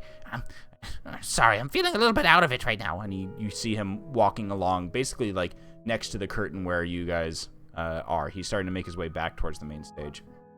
Stick my head through the curtain. Hey, come here a minute. There's a moment where he looks over to you. His eyes squint. Really squinty. And you hear under his breath, ah, shit. English. And he walks through the curtain. Yeah, put the coin in the jar. Shouldn't be swearing. We're just gonna give us his lunch. How to become the most powerful. He looks to the left, he looks to the right, and he just says, Oh. Well, this is a predicament, isn't it? Little For bit. you. I assume you're the reason why I'm feeling a little bit funny right now. Hey, Please change the phrasing of that. I do that to a lot of people. What are they doing out of their cell? he points over at Glister. Well, what they are doing out of their cell is none of your business, and two, you're not going to tell anyone. I'm not gonna tell anybody. Wow. Good. Smart isn't our kobold's friend. What? Exactly. Sorry, I was zoned out.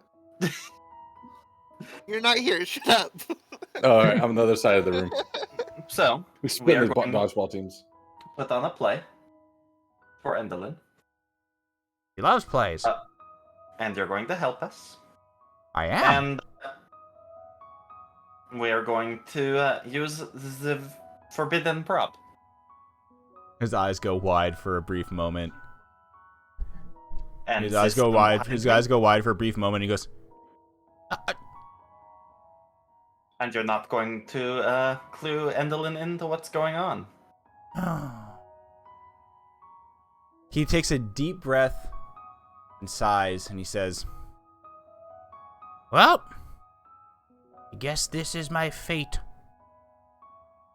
I always thought that I would aspire to something greater. Maybe this is what my greatest work is going to be. The final play. I can sense it now. Oh, this is going to be spectacular. All right. I can tell that you guys, you got something to you. You got a little bit of, that chutzpah, that extra sauce, the spice in your boots or whatever it is that makes actors great. And, it may be the nagging suspicion that if I don't do this, I might die. But I'm gonna help you out. We're gonna make this work. I've been the lead stagehand for I don't even know for how long at this point, and you know what? Never once has Endelin said, "Good job, stage fright. You put on a great play. All those props were exquisite. Everything ran super smooth." No, it's always stealing the stage, stealing the spotlight. Everything's Endelin's. It's all hers. Blah blah blah. You know what? Buzz. I'm down. Yeah. All right. Dun, dun, dun, dun, dun, dun, dun. And it may be the spell taking effect on me right now, thinking about dying, but that changed my mind a little bit. Sometimes all we need is a life-threatening shove in the right direction. Coercion. I mean, Encouragement. one person's coercion, one person's encouragement, yes. The voice in my head that isn't Yeah. around. Somehow. I think both are still illegal. He looks over to he looks at the group of you all and he says, I can be of help. Yeah, even if you don't have any sort of ideas about a play, I got scripts on scripts on scripts. It's all good. We can modify it to be like whatever you're looking for, spice it up, spruce it up, however you want to do it, but it sounds like you want to use the forbidden prop. We can make that work, no problem. And we just need to be able to hook it up to the cranes out back and bring it up at the right time. However, he looks over to everybody. she did know that, I think, you all are here. She saw that she saw in her orifice of, no, what's it called? Her Orrery. orrery. Oh, yeah, oh, shit. Orifice is a different thing. here. Sorry. No, that's okay. I liked it. That orifice to peer inside. Oh. She saw that Like you all were some going to be sort of coming, scene. and she knew that, so she would be, she expects you to at least meet with her, so I would do that. We have people going to meet with her now. Perfect. Oh, You are. if some of you are going to meet with her, just let her know that the rest of you are already putting a play on and already getting everything planned, and Stage Fright will take care of everything. Because I'm going to. Not split up. No, I know, like right now you're in the process of splitting up. Oh, okay. I thought we had split up. I was just moving moving people around the room to Gotcha. to designate who's Okay. going where. All right. You heard the man. Let her know that we're currently working on setting up the props and getting the play in order. I don't think We we have- asked their pronouns. Who? Hey, Trey, what's your pronouns? Stage fright? I believe everybody's been referred. I'm a boy goblin. A boblin. Continue. Okay. He is. I mean, he's this boy. He's the guy in the back there. I love the staff. Oh, What's look with at the that. fucking kinky bondage frog in the background? What? What? The guy There's the dangling moon. from his wrists. Oh, he's swinging in, is what it looks like to me. Oh, okay, Goblin. yeah, I see it now. I Oh, see that's it a now. yeah, that's a goblin in a frog outfit. Yeah. Yep. Boblin. Moon- It exists. Let's go. He's a big goblin. I've not heard this somewhere before. He's Bob. All right, stage fright. And he says, okay, You know what? I'll you two bunnies, you wait here, because I got to take this group, to Endelin. I gotta, I'll go up, I'll announce their arrival, and she's gotta do her thing because she likes to receive people in her fucking special room that she does all that stuff in. Nice. So just hold here, and I'll be back. likes to receive people in her special room, huh? Yeah. I don't get it. Explain the joke to me. Nah, it's okay. Just, Cloaca. All right. I'll He says, I'll go and lead you to her audience chamber. Those who are going there, and we'll figure it out from there. Is that? He looks over to you, Velka. Is that okay? Yes, you have my permission. Oh, good. Okay. Whew. All right. Let's go. And he leads Nutmeg, Zug, Rosin, and Kiwi out of their room and up the stairs to the second floor. A quick little journey as you go up the stairs again, and you head in. You go up the stairs, and instead of going towards where the prison is, you are led to the northwest and through a door to a chamber where there are 5 chairs. Where there are 5 chairs like around this kind of dais, and I'll tell you what it looks like. As you go up there, he looks over and he says, I'll tell your other friends this as well, but I'll make sure that Endolin doesn't realize that Glister is out of the jail. She rarely even ever goes in there, and so I'll just make sure that she doesn't think that anything is happening. Sound good? I'm gonna go get Endolin. You guys will see her in a second. Okay. And he Do we sit? Oh, okay. I sit down. Okay. Yeah. You all gather around in this room. So, where you are now, you are in an interesting little chamber. Okay, you trust him, Rosin. You're in an interesting little chamber here, as it's fairly dark. The walls of the chamber are jet black. It's not, by fairly dark, I mean it's fucking dark. The walls of the chamber are jet black, and there's gold painted scroll work where the walls meet the ceiling and each other. Ornate, high-backed armchairs face a raised dais in the center. There is an alcove at the back of the dais that is half hidden by a black curtain. As you all sit there, and the door closes, you hear stage fright leave, and you pensively sit there for a brief moment, and then suddenly you hear the curtain flutter. And from within the curtain steps a aged figure. We have not actually seen Endolin yet, have we? Yeah, you haven't. So, Yeah. I still can't. It's dark as fuck in here. Jesus. It is dark as fuck. I'll turn on a light on one of you. I think Rosin Rosin, do you want to use light? Yeah, so. No, it's still dark as fuck in here. Like, y'all can't see shit. You're up here. So I will have you emit some light. Token emits light. I think it's 20 and 20. Blink. All right. Yep. So the room lights up as Rosin's ring emits a bright light from it, and then creeping out from the curtain, you see a macabre-looking individual. She... Actually, I decided we don't need the lights. We can keep that shit off. It's okay, baby. So, Endolin steps forward, and you see,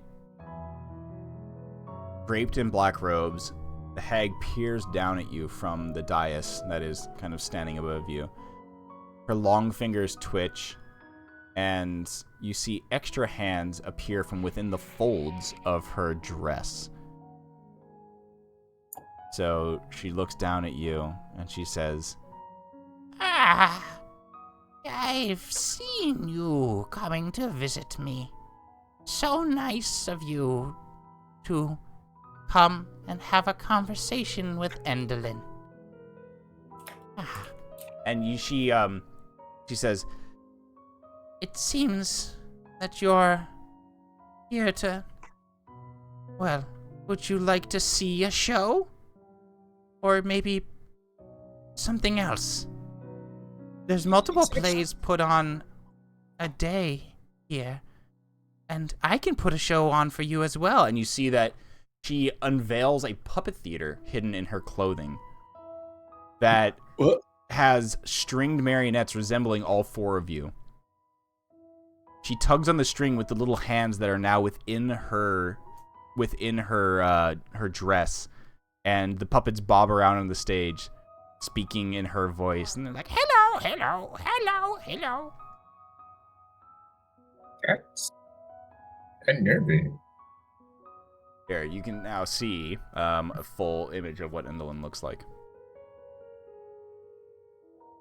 Oh. Oh God. Oh.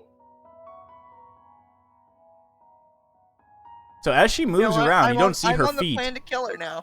As she moves around, you don't see her feet. You just hear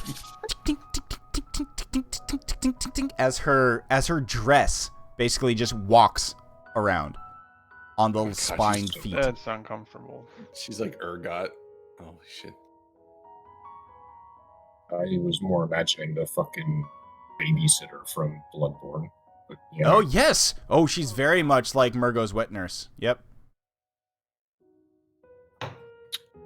Oh shit! That's either here or completely lost there. track of my thought process of what I was going to say because that's horrifying. She has that effect on people. I will...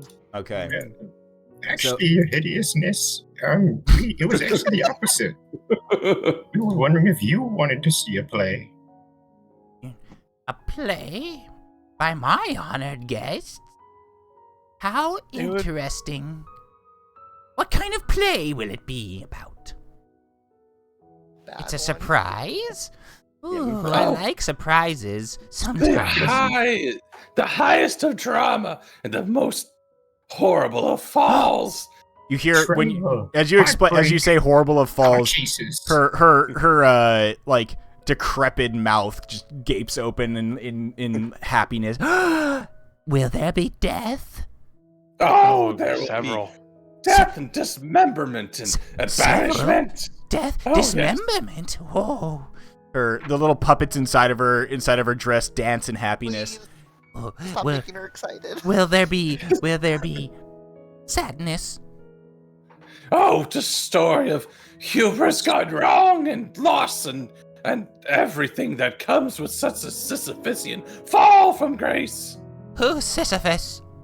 Some dude. I'm with a rock, cousin, I don't know. actually. Oh, Yeah. Anyways, I like to think he's doing pretty already. well, he's got steady work. if you can wow me with a play that depicts something Wow. so tragic and so despicable and so sad that the audience weeps and shits their pants at the same time in sadness, it will be amazing, and I will be honored to have your play on the stage of Mother Horn. It will honor all of the Hourglass Coven. Yes. Never would I have thought that when I foresaw you and your companions arriving, that you would be here to put a play on for little old me. I thought that you would come here to, I don't know, just watch a play or something silly like that. But no, putting on a play for me, such an honor. Well, we are very ambitious and ready to please. But I saw 6 of you. I saw 6 of you. There's only 1, 2, 3, 4 of you here. Where's the 2 rabbits? They're doing They their are. vocal practices. You know, they're me's. You know, Oh, they yeah. sing. They sing. Rehearsal, yes. Yes, we're very committed to our craft and the quality of our performance. And It's they, going to be. Wait, is it going to be a tragic musical? in 3 parts. In 3 parts? It's the meme of it's the meme of what's his name, Steve McMahon, WWE, where he's just like tragedy, a musical in 3 parts. She just like falls over backwards for a brief moment. The rehearsal time is necessary. They have to hit like the chartreuse note, which is like it's deeper than the brown note to make them cry, but it still has that brown note effect. It's hard to hit. You gotta warm up. So they cry and shit at the same time. That's gonna be That's amazing. the plan. Luckily, luckily I no longer cry nor shit, so it will not affect me. But that's okay.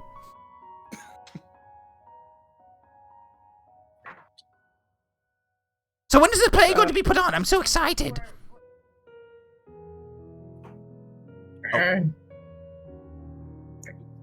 would say tomorrow, but Tomorrow is fine. Oh, and I'm can't sorry. get Rosin out. She looks time over at moving here. she looks over at Rosin, and Rosin did say that they're working with you're working with Stage Fright and the others to put on a masterpiece, basically.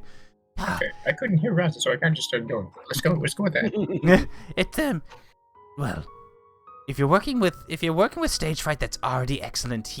He'll be able to put everything in motion. He'll props made, anything. And if anybody disobeys you, and if those prop goblins are acting up and not making those props, it will go double time. Hell, I'll make this the next show. The next show on stage. It was going to be that diva. What is her name even? Chutney, Charney, whatever her name is. She was cross that some individuals threw her off the balcony the other morning, but The balcony. Yeah, I don't know. I mean, it's windy. You know, things happen. Clearly exaggerating. She's still fine, right? She looked fine to me. That's what I said. It's silly. I'm kind of getting over her. She tell you all, she's trying to steal the limelight from me. She sounds like she's playing one-upsies with you. Yes. Gotta shut that shit down. She thinks she's the next. I don't know. I don't know any star names besides myself. She thinks she's the next me, let's say. And you know what? She couldn't be. Yeah, well, of course not. No. So we're gonna be taking her spot that was reserved for her, and we're going to be scheduling your play ASAP. All right? How about keep upping that bitch? We'll invite you on the stage. We'll give you a part. We'll invite you on the stage. We'll have her center crowd, and she can watch. I don't even have to. Oh. We can make her shit her pants while you're on stage. I don't even have to crash the stage as I usually do. I would be invited to be part of this play. We could work around that. If you want to crash the stage, you are entitled to do so. We'll make it seem like it's it's my normal thing, but it's all part of the play and it's all the final act. Oh, yes, a planted stage crash. Yes, and then we all break out in a choreographed musical number. With I've heard the kids sounds. speaking of this. It's like something like flash ball. Yes, it's actually Fleshball. called Bollywood, I believe. Oh yes. Excellent. Oh, I can't believe this. I'm so excited. You all must get to work. We don't have a lot of time. Rejoin your companions. I will be eagerly awaiting the next play as it goes onto stage. Somebody messed up my bedroom. All of my marionettes somehow just got dismantled by the Corrid hair. It seems to malfunction every once in a while. It seems to have a life of its own. It's strong, but it seems to act up every once in a while. It's strange. Remind me that the hair is metallic, correct? Yes, it tends to be. Yeah, I use it in all of my contraptions. Of course. And then there's lots of lightning around, and it could totally be a conductive path, and get struck by lightning at an unopportune time, and everything goes boom. That would be my guess. She looks at you with a blank stare for a moment through her gaunt skeleton face. That would make a lot of sense. Maybe using metal got cords in a castle powered by lightning was not the most intelligent design choice. Oh well, not much we can do about it now. Fair enough. I wish you luck with the cleanup, but we have a play to prepare for. Well, I will eagerly await it. Goodbye. And she backs up behind the curtain and disappears. Wait, that's such a tiny little curtain. She's just like cramped up inside that little alcove. I like her. Design You like her or horrific. do you like her? I just say. Married already. Back down you know how to get your way back downstairs. Meanwhile, Velka Voda, stage fright makes his way back down to where you two are, and comes back through the curtain. All right, I've delivered your companions to have a conversation with Endelin. Should we go and prepare the props? We need to find that thing, right? And we need to get them. He points over at Glister. We need to get them stationed correctly. How do we? Let's figure this out. Come, follow me. And he, heads back down towards the elevator that goes down to the prop room. I will follow. Okay. Still seems this is a stupid idea. We still need to plan. It's the the- right Right here, shut up. Go away. Well, no, the other thing This too is that you separate still have, conversation. it's not like an immediate thing that's about to happen. You still have, the other thing too, stage fright has a play for you. Don't worry about it. Yeah.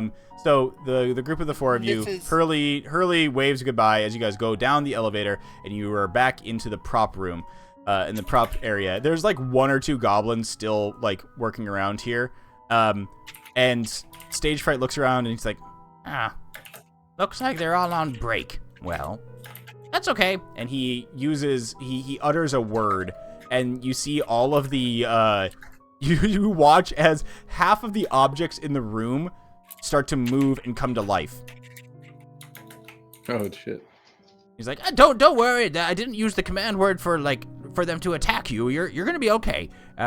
These guys. You look over, there's a stuffed boar walking around, there's a wedding cake walking around, there's an elf king statue walking around, a stuffed golem, an owlbear statue, and a coffin and a stovepipe, now just meandering around the room and somehow picking up tools and things like that, all fucking Beauty and the fever Beast dream. like style stuff. These guys. When things get hairy, we have to use the props. It's just the way it is. All right. What are we trying to do? Oh, we gotta find that thing. Where'd you say you saw it? The moon. Oh, You're wait, not no, there. I'm not there, right? No, Not there. sorry. I forgot we haven't believe it joined yet. was in this back corner. I don't. Oh remember yeah, exactly yeah, where it was. the trash storage area. And he Yes. like walks around there and he looks in and he sees it. Yep. There it is. Hey. So I believe that we need to get it up onto the stage with Glister standing behind it. No. Oh. Hey. All right. So he rolls it out onto the prop floor, and the prop mechanical things start to hold onto it and says, Okay. So if we want to get her like behind it, we need to have some safety contraptions. This is still a registered theater. We can't be doing anything too sketchy here. How about some sort of platform and harness? That seems like probably the best idea to me. Glister shrugs. I've been in worse and more hazardous situations as an acrobat, so harness sounds amazing. That would be more safety equipment than I've ever encountered. All right, perfect. Makes a lot of sense. Yeah, Knowing our carnival. yeah, the carnival was still a carnival. Like, we're a family and we care about our performers, but also we're not going to spend any money to keep them safe. Yeah, things are held together with one bolt and one nut. Very good nut. Very Care good so nut. much that we went out and bought one. We bought the nuts. Yeah. So there's a moment of just like the stovepipe and the coffin and all that shit, just like helping out a fucking Beauty and the Beast style as a wooden platform is placed behind the moon prop, and there's some rope harnesses that are put there so Glister can be a part of it. And you watch as Glister starts kind of like practicing standing behind the moon and being able to peek out behind it with their sun mask, and then able to like dip behind it and hide to simulate the eclipse. Stage fright nods and is just like, I don't know. It may be the magic talking or something else. I think I like you guys. This is gonna be a pretty good play. This is gonna be pretty wild. Might be my last play. but I think it might be my best that I've ever orchestrated. Well, if all goes well, maybe this place will become yours. Oh shit! Really? You think? Could be. Language. So, wait, Yeah, but pause. You really have to place a coin inside that jar every time one of you says something like shit, fuck, or crap? Yep. That's 3 more. Coins. 3 coins. That's my annual salary! What are you even talking about? You knew the rule! You knew the rules. Ah! Holy shit. As he screams and as he's frustratingly protesting, they wheel over the prop to the big double doors and hook it up to the cranes on the outside that will raise it up at the proper time in order to have the play go on, or in order to have it be displayed at the right time. Stage fright looks to you, Velka, Voda. Yeah. Should we cover it like in the tarp so that we can have a big reveal? And, like, I like that idea. dramatic? Yeah. Don't worry, I got some. He looks around, finds some canvas, like a burlap canvas, cloth, and puts it over it. All right. So Glister, you hang out down here. What's the signal gonna be, anyways? We'll have to look at the script and, make some modifications to it and find where it would be good for it to come up on stage. I'd say probably the finale. That would be pretty good. Does that make sense to me? Yeah. A big moment. Moon We comes just on have to stage. find some way for Endolin to end up on stage. We'll figure that wonder- out. All right. Just hit her with the Tony Danza, invite her on stage, make her feel like a star. I'm a star! All right, well, the group heads back upstairs after completing the prop, and your companions are also back in the actor's studio as well.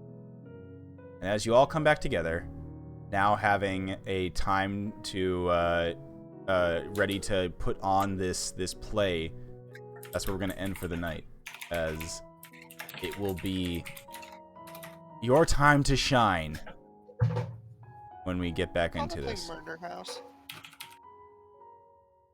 And I'll just say for the next time, I'm not even gonna lie, get ready for some whose line is this type shit. I can't wait. This is gonna be fucking great. There is I actually love- there is a written mechanic for this.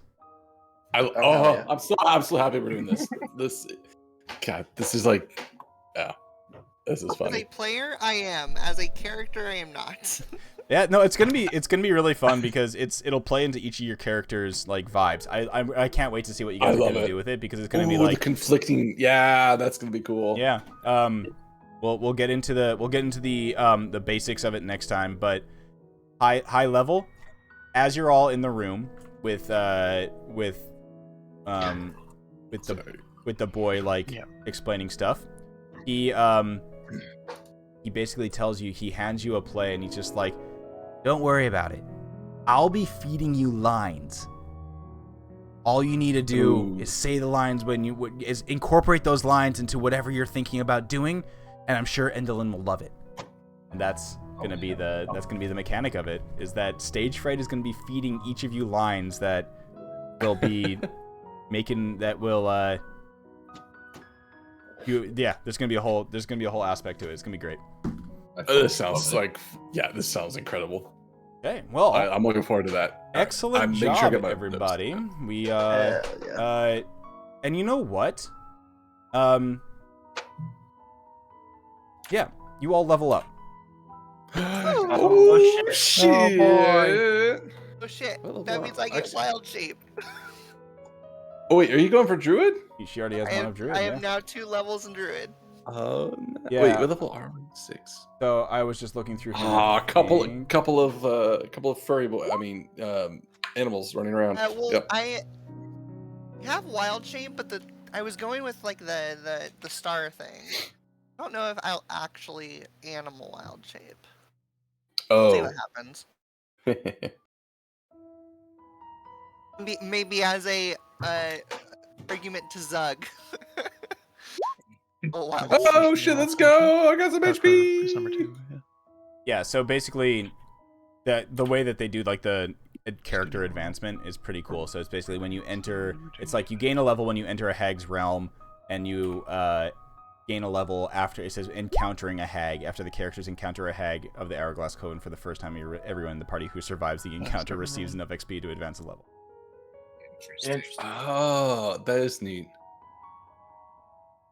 So, yep, you're I'll all decide what to level what up is that, 7 now? into. Yo, let's 7, go. yeah. Yeah, level 7. Cool. I'll probably stick with Fighting Druid, but I I'll get take, level 7. We'll see how this I'll goes. take a look. Okay, so I'm going to end the stream. You guys can converse on how you want, but that's going to be it. So I'm excited. See you guys next time. We got some. Cool. Stream's over. Have fun. We're going to have another fun session next time. Bye-bye, everybody.